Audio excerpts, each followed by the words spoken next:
in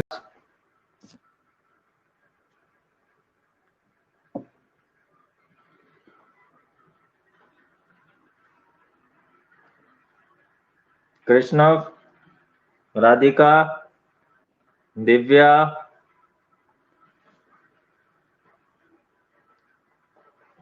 only 3-4 students. Vishaka and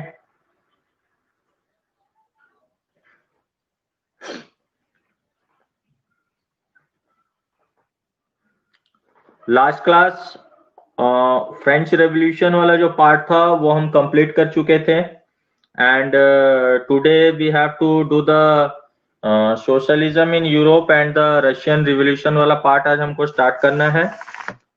तो come to page number 25। Page number 25 निकाल लो सब कोई। रशियन रिवोल्यूशन वाला पार्ट करना है, so take out page number 25, the age of social change. निकाल लिया सबने the age of social change? Good afternoon, good afternoon. Age of social change, okay, page number 25। In the previous chapter, you read about the powerful ideas of freedom and equality that circulated in Europe after the French Revolution.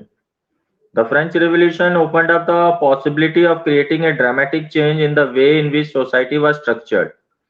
As you have read, before the 18th century, society was broadly divided into states and orders, and it was the aristocracy and church which controlled economic and social power. Suddenly, after the revolution, it seemed possible to change this.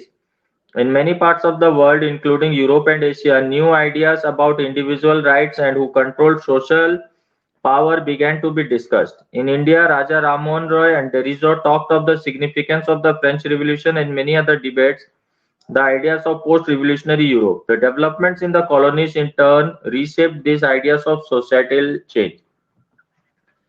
तो ये जो Europe में जो revolutionary movements हुए हमने देखा Louis 16 के खिलाफ और भी चीजें जो हैं, ये जो मूवमेंट्स हुए हैं, ये मूवमेंट्स न केवल एक चेंज यूरोप में लाए बल्कि इससे लोगों के अंदर में, सोसाइटी के अंदर में चेंजेस आए और न केवल यूरोप में आए बल्कि बहुत सारी जगहों पर आए। हमारे इंडिया में भी इन रिवॉल्यूशंस का प्रभाव पड़ा और ये रिवॉल्यूशंस के थ्रू जो है एक नई तरीके की सोसाइटी का निर्माण होने लगा। एक नई पीढ़ी के लोग आने लग गए जिनकी सोच नहीं थी, जो डिफरेंट थॉट्स के साथ में आए थे और इस तरीके से सोसाइटी में भी काफी सारे चेंजेस हो रहे थे कि ये जो लोग आए थे एक नए तरीके का सोसाइटी ये डेवलप कर रहे थे। Not everyone in Europe, however, wanted a complete transformation of society. Responses varied from those who accepted that some change was necessary but wished for a gradual shift to those who wanted to restructure society radically. Some were conservatives, others were liberals or radicals. What will these terms really mean in the context of the time? अब ये जो society में changes आ रहे थे, इसमें कुछ लोग जो थे वो आज के नवयुवक या आज के यूथ या उनके सोच के साथ में थे और वो उनका जो थॉट्स एंड एक्सप्रेशंस था उनके साथ में बिल्कुल मैचअप करके चल रहे थे।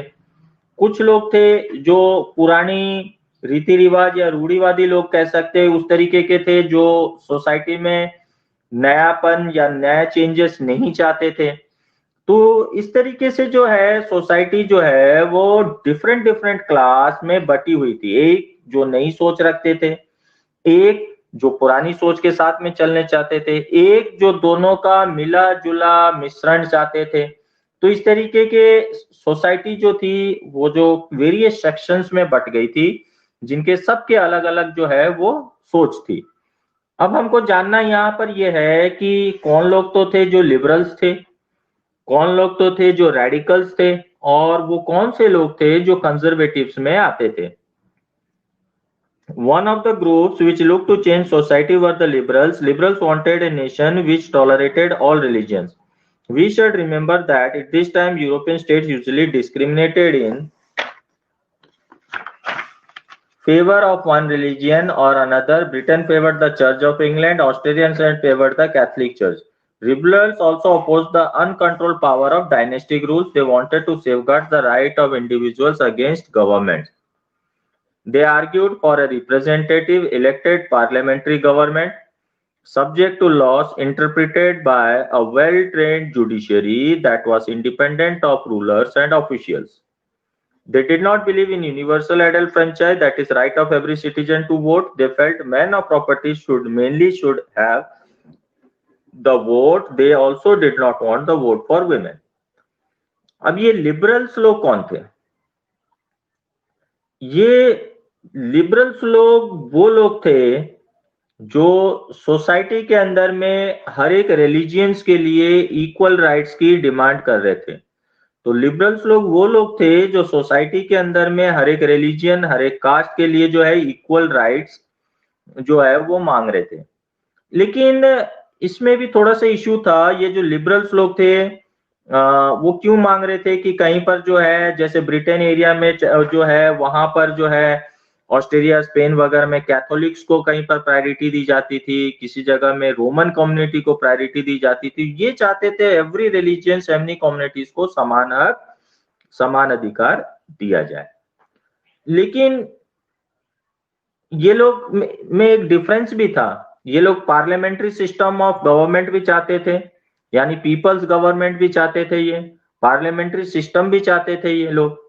लेकिन ये लोग वोटिंग राइट्स जो है यूनिवर्सल एडल्ट फ्रेंचाइज नहीं चाहते थे। वोटिंग राइट्स ये सिर्फ उन्हीं के लिए चाहते थे जो मैन ऑफ प्रॉपर्टी, वो मैन जिनके पास प्रॉपर्टी है, जिनके पास, उन्हीं को जो है वोटिंग राइट्स दिया जाए। सिर्फ मैन ऑफ प्रॉपर्टीज के लिए जो है वोटिंग राइट्स मांग रहे थे, अदर्स के लिए ये वोटिंग राइट्स जो है नेग्लेक्ट कर रहे थे। और वीमेंस के लिए, खासकर वीमेंस के लिए तो ये किसी प्रकार का वोटिंग राइट्स चाहते ही नहीं थे। ये तो सिर्फ वो लोगों को वोटिंग राइट्स देने की बात कर रहे थे जिनके पास में प्रॉपर्टी है। In contrast, radicals wanted a nation in which government was based on the majority of country's population. Many supported women's suffragette movements. Unlike liberals, they opposed the privileges of great landowners and wealthy factory owners. They were not against the exercise of private property, but disliked concentration of property in the hands of few. अब ये जो radicals लोग थे वो चाहते थे कि country का जो गवर्नमेंट हो वो वहां के जो मेजोरिटी पॉपुलेशन है उस मेजोरिटी पॉपुलेशन के अकॉर्डिंग हो, पर्टिकुलर सेगमेंट के लिए नहीं। ये चाहते थे जो कंट्री की मेन पॉपुलेशन है, जो कंट्री में जिन लोगों की तादाद सबसे ज्यादा है, उनका गवर्नमेंट में दबदबा रहे और गवर्नमेंट उनके फेवर अकॉर्डिंग जो है वो बने। अच्छा, दूसरा जो है वो जो प्रिविलेजेस की मांग कर रहे थे, जिस तरीके के लिबरल्स की वोटिंग देने का अधिकार सिर्फ लैंड ओनर्स या प्रॉपर्टी होल्डर्स या वेल्दी पर्संस को हो, वो इस चीज के खिलाफ थे। वो ये नहीं चाहते थे कि नहीं भाई, जो वेल्दी लोग हैं, जो लैंड ओनर्स हैं, उनको ही वोटिंग राइट्स क्यों दीजिए, वोटिंग राइट्स तो सबको मिलना चाहिए। तो इस तरीके से जो लिबरल्स लोग थे और रेडिकल्स लोग थे, इन दोनों में सोच का अंतर इस तरीके से हो रहा था कि लिबरल्स लोगों की थॉट जो थी वो कुछ अलग थी, रेडिकल्स लोगों की थॉट जो थी वो अलग थी। तो दोनों के जो सोच विचार थे या जो थॉट्स थे उनमें दोनों का ही मतभेद हो रहा था कि कुछ तो चाहते थे, लिबरल्स चाहते थे कि प्रॉपर्टी राइट्स, जिनके पास प्रॉपर्टी है, लैंड ओनर्स है, सिर्फ वोटिंग राइट्स उनको हो। लेकिन इसके खिलाफ जो थे वो रेडिकल्स लोग थे। Conservatives were opposed to radicals and liberals. After the French Revolution, however, even conservatives have opened their minds to the need for change. Earlier in the 18th century, conservatives had been generally opposed to the idea of change. By the 19th century, they accepted that some change was inevitable, but believed that the past had to be respected and change had to be brought according through a slow process. Conservatives लोग कौन थे? Conservatives लोग वो थे जो पुरानी रीति रिवाज, पुराने सिस्टम के अकॉर्डिंग ही चलना चाहते थे। वो सोसाइटी में किसी तरीके का चेंजेस नहीं चाहते थे कंजर्वेटिव लोग। हालांकि 19th सेंचुरी के बाद में धीरे धीरे इनके सोच में फर्क आने लग गया। इन्होंने चलो मान लिया कि सोसाइटी के अंदर में कुछ तो चेंजेस होने चाहिए, इन्होंने मान लिया। लेकिन इनका ये था कि जो पुरानी चीजें हैं वो हम बहुत स्लो प्रोसेस में धीरे धीरे चेंज करेंगे, इसमें फास्ट चेंजिंग वाला फैक्टर नहीं होना चाहिए। ये भी एक इनका इश्यूज था। तो ये चेंजेस तो चाहते थे लेकिन that in a very slow process, that in a very धीरे धीरे। Such differing ideas about societal change clashed during the social and political turmoil that followed the French Revolution. The various attempts at revolution and national transformation in the 19th century helped define both the limits and potentials of these political tendencies. तो इस तरीके से एक जो राजनीतिक विचार थी, राजनीतिक सोच थी, वो तीनों ग्रुप्स के बीच में बटी हुई थी। तीनों ग्रुप की अलग अलग राय थी। लिबरल्स की कुछ अलग राय थी, रेडिकल्स की कुछ अलग राय थी, कंजर्वेटिव लोग कुछ अपने सोच के हिसाब से चल रहे थे। तो इस तरीके से जो पॉलिटिकली जो है वो एक डिफरेंशिएशन, एक डिस्टिंग्विश हम कर सकते थे। ठीक है, क्लियर है यहां तक? Any doubts, anyone? Any doubt?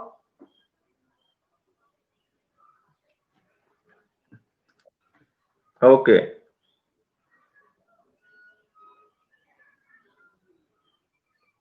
ठीक है।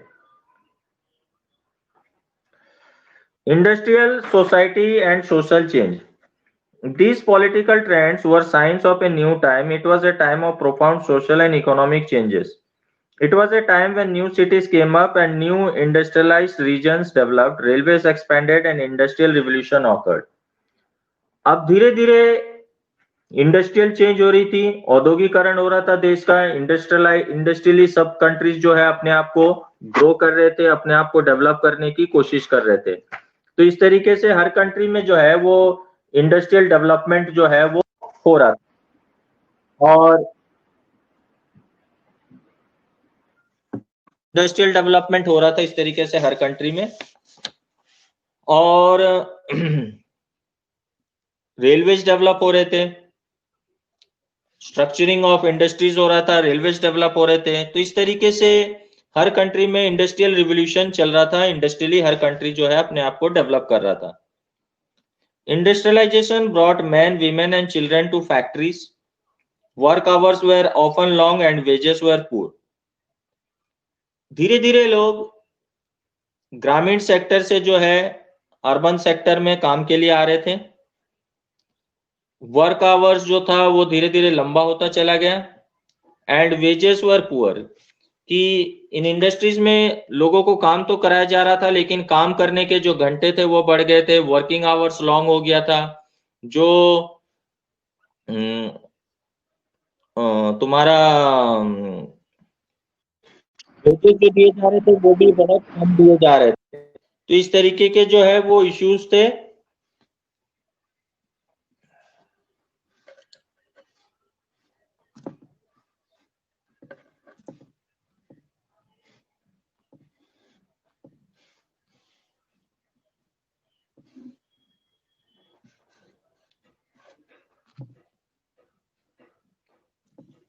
तो इस तरीके के जो इश्यूज चल रहे थे कि फैक्ट्रीज में लोग रूरल एरिया से लोग अर्बन एरियाज में धीरे धीरे वर्क करने के लिए आ रहे थे।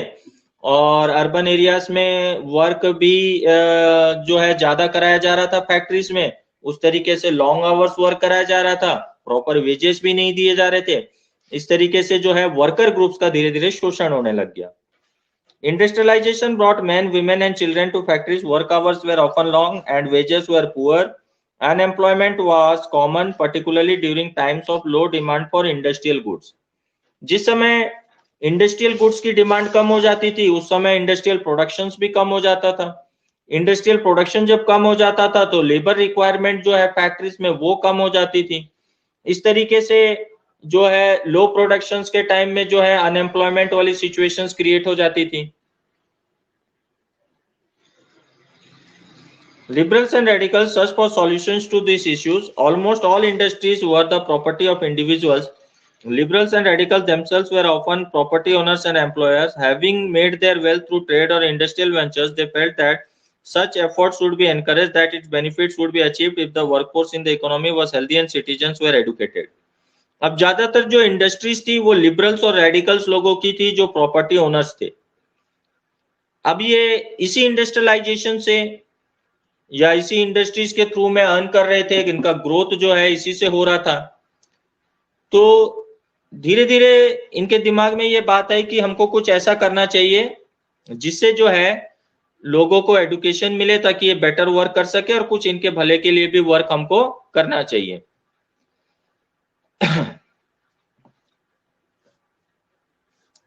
Opposite to the privileges, the old aristocracy had a birth. They firmly believed in the value of individual effort, labor, and enterprise. If freedom of individuals was assured, if the poor could labor and those with capital could operate with restraint, they believed that society would develop.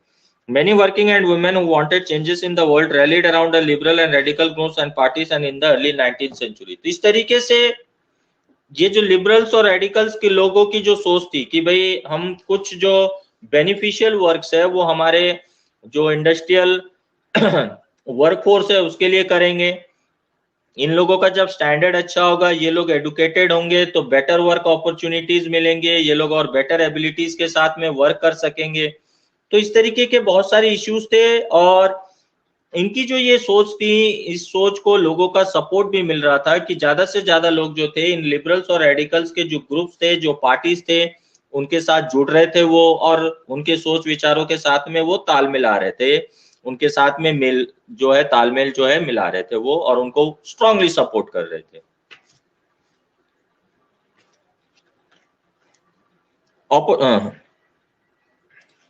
Some nationalist liberals and radicals wanted revolutions to put an end to the kind of government established in Europe in 1815. In France, Italy, Germany, and Russia, they became revolutionaries and worked to overthrow existing monarchs. Nationalists talked of revolution that would create nations where all citizens would get equal rights. After 1815, Giuseppe Mazzini, an Italian nationalist, conspired with others to achieve this in Italy, nationalized elsewhere, including India. अब ये जो सोच थी ये liberals और radicals लोगों की सोच थी, ये जो वर्किंग फोर्स थी इनमें छा गई.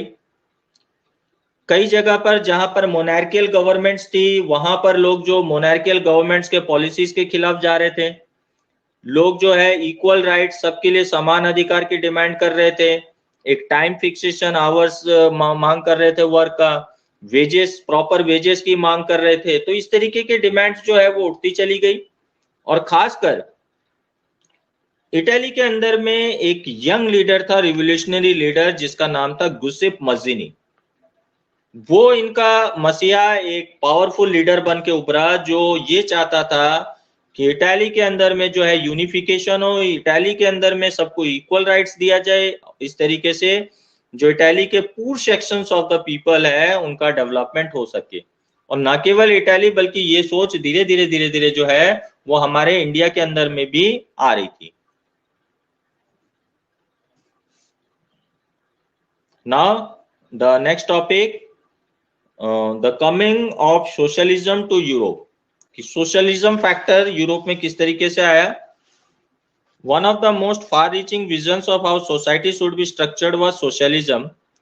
By the mid-19th century in Europe, socialism was a well-known body of ideas that attracted widespread attention. सबसे बड़ी इश्यू थी सोसाइटी के अंदर में चेंजेस कैसे आएंगे. सोसाइटी, किसी भी कंट्री की जो सोसाइटी है, सोसाइटी मीन्स द पीपल, वो किस तरीके से डेवलप होंगे. लोगों का ये मानना था society will be developed through the ideas of socialism. Socialism से ही सोसाइटी में डेवलपमेंट हो सकती है. अब हमको ये जानना है कि सोशलिज्म फिर क्या है. Socialist were against private property and saw it as the root of all social ills of the time.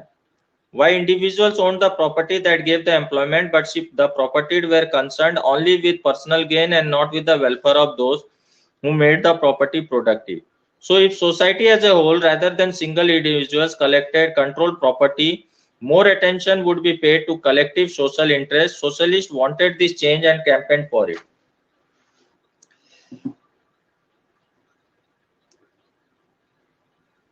अब इशू ये था, जो प्रॉपर्टी या वेल्थ थी वो कुछ लोगों के हाथ में थी, बहुत लोगों के नहीं। कुछ लोग जो थे वो बहुत वेल्दी थे और वो ग्रो करते जा रहे थे, ज्यादा अमीर होते चले जा रहे थे। ये इश्यू जो था वो कुछ लोगों के साथ में था। कुछ लोगों के डेवलपमेंट होने से कंट्री की डेवलपमेंट नहीं हो जाती, ये एक फैक्ट है। जैसे आज हमारे इंडिया की बात करें तो हमारे इंडिया में इंडियंस कुछ ऐसे हैं जो वर्ल्ड के टॉप रिचेस्ट में गिनती में आते हैं, लेकिन और हर साल ये देखा गया है एशिया के अंदर में जो करोड़पति अरबपति के नंबर्स है, वो एशिया में अगर किसी कंट्री की बात करें तो इंडिया के अंदर में सबसे फास्ट पेस है कि इंडिया में हर साल दूसरे देशों के कंपेयर में इंडियंस लोग को ज्यादा जो है नाम आता है करोड़पति अरबपति में। लेकिन इसका मतलब ये नहीं कि कंट्री का भी पूरा डेवलपमेंट हो रहा है, ठीक है, लेकिन आज भी हम देखते हैं कि एक सेक्शंस ऑफ लोग जो है वो आज भी गरीबी से त्रस्त हैं। खाने को 2 टाइम प्रॉपर रोटी नहीं मिल पाती है, बच्चों को प्रॉपर एजुकेशन नहीं मिल पाता है, प्रॉपर हेल्थ फैसिलिटीज नहीं मिल पाती। तो सिर्फ कुछ लोगों के डेवलप हो जाने से या कुछ लोगों के अमीर हो जाने से पूरे कंट्री का डेवलप्ड हो जाना या नहीं माना जा सकता, या पूरे कंट्री के लोगों का डेवलप्ड हो जाना ये चीजें भी नहीं माना जा सकता एक पर्टिकुलर सेक्शंस के डेवलप हो जाने से। तो यही सारे इश्यूज वहां भी थे। So if society as a whole, rather than single individual control property, more attention would be paid to collective social interest. Socialists wanted this change and campaigned for it कि डेवलपमेंट अगर हो तो wholesome wise हो, पूरी society का हो, हर एक व्यक्ति का हो, हर एक व्यक्ति के साथ साथ में हर एक sections of people, each reason, each sections of people जो है उनका डेवलपमेंट हो, तभी जाके हम कह सकते हैं कि ओवरऑल डेवलप हुआ है कोई कंट्री या वहां का लोग डेवलप हुए हैं। सिर्फ कुछ लोगों के सेक्शंस ऑफ पीपल के डेवलप हो जाने से डेवलपमेंट नहीं माना जा सकता। तो ये एक सोशलिस्ट लोगों की सोच थी जो नो डाउट अच्छी सोच थी। Socialists have different visions of the future. Some believed in the idea of cooperatives. Robert Owen, 1718, leading English manufacturer, sought a bill to cooperative community called New Harmony in Indiana, USA. Other socialists felt that cooperatives could not be built on a wide scale only through individual initiative. They demanded that governments encourage cooperatives. In France, for instance, Louis Blanc wanted the government to encourage cooperatives and replace capitalist interest. These cooperatives were to be associations of people who produce goods together and divided the profits according to the work done by members. तो जो socialist लोग थे वो ज्यादा से ज्यादा cooperatives develop करने की बात कर रहे थे। नाउ कोऑपरेटिव्स डेवलप करने का मतलब क्या होता है?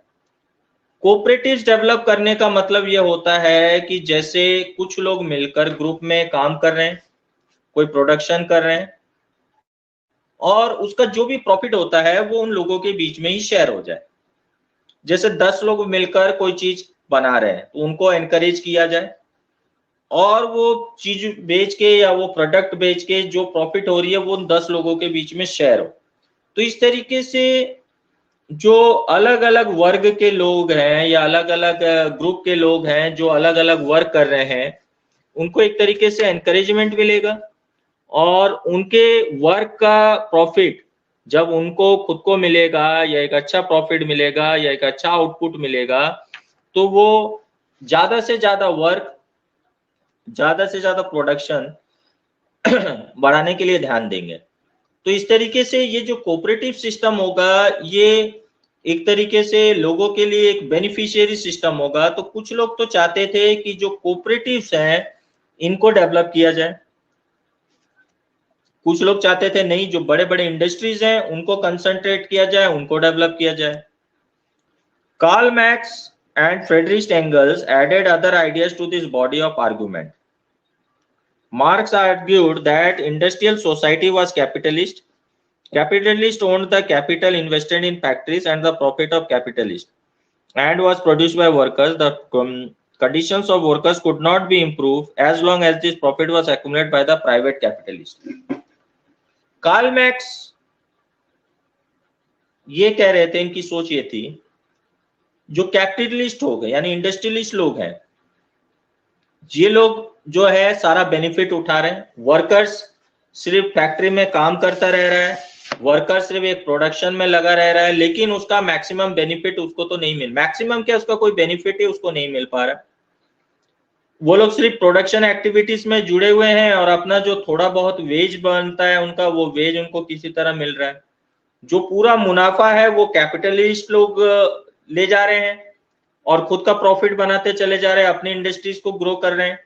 तो इस तरीके से चाहे प्रोडक्शन बढ़े चाहे वर्कफोर्स बढ़े, चाहे प्रोडक्शन बढ़े चाहे वर्कफोर्स बढ़े, दोनों ही एंगल से जो बेनिफिट है वो कैपिटलिस्ट लोगों के पास में चली जा रही है.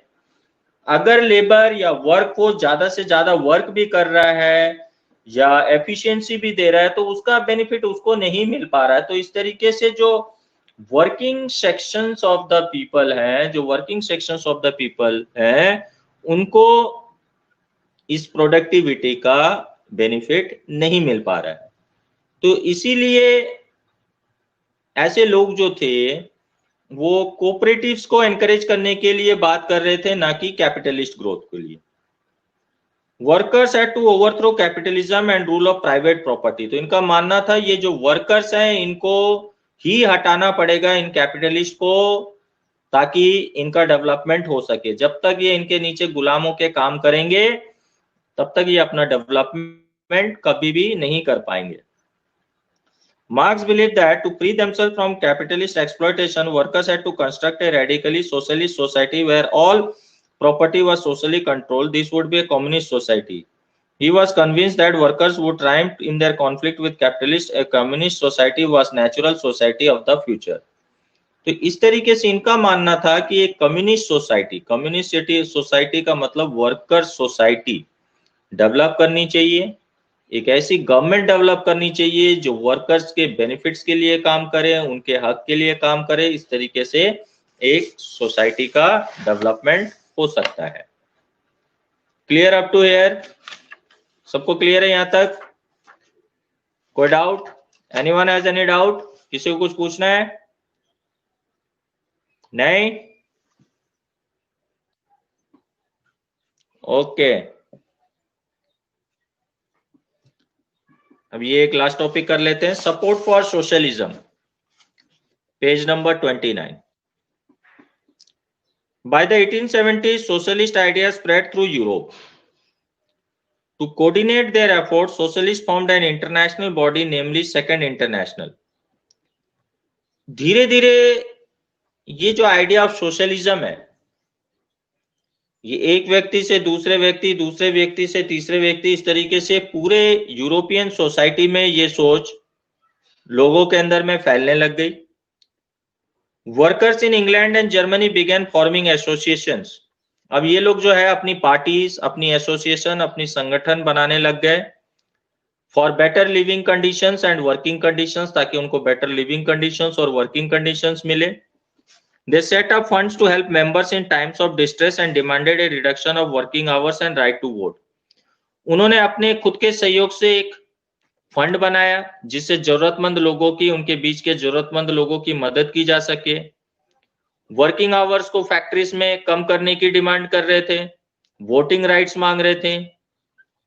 In Germany, this association worked closely with Social Democratic Party and helped to it win parliamentary seats. Germany में एक पॉलिटिकल पार्टी थी, सोशल डेमोक्रेटिक पार्टी, जिनको ऐसे लोगों का पूरा सपोर्ट मिला और सपोर्ट मिलने के बाद वो लोग पार्लियामेंट में सीट भी जीते, अपनी गवर्नमेंट बनाने के लिए उनको भागीदारी मिली. And trade helped in win parliament seats.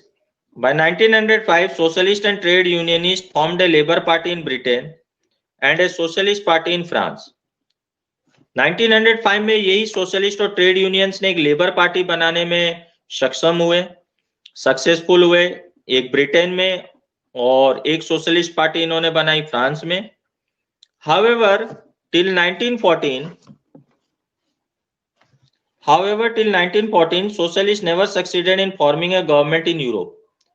हालांकि इनको सक्सेस मिली पार्टी डेवलप करने के लिए, लोगों का सपोर्ट डेवलप हुआ, पार्टी डेवलप की, पार्लियामेंट्स में कुछ सीट्स भी जीते, लेकिन फुल प्लेज में इनको इतना सपोर्ट नहीं मिल पाया यूरोप में कि ये अपनी खुद की गवर्नमेंट बना सके। Represented by strong figures in parliamentary politics, their ideas did shape legislation, but government continued to be run by conservative liberals and radicals. हालांकि इनके ग्रोथ के बाद कई सारी चीजों में अंतर आया, गवर्नमेंट कुछ लिबरेट हुई, कुछ इनके फेवर में पॉलिसीज भी बनाई, लेकिन अल्टीमेटली जो गवर्नमेंट्स को लोग चला रहे थे वो कंजर्वेटिव्स, लिबरल्स और रेडिकल्स चला रहे थे, न कि लेबर्स चला रहे थे। So that's it for today.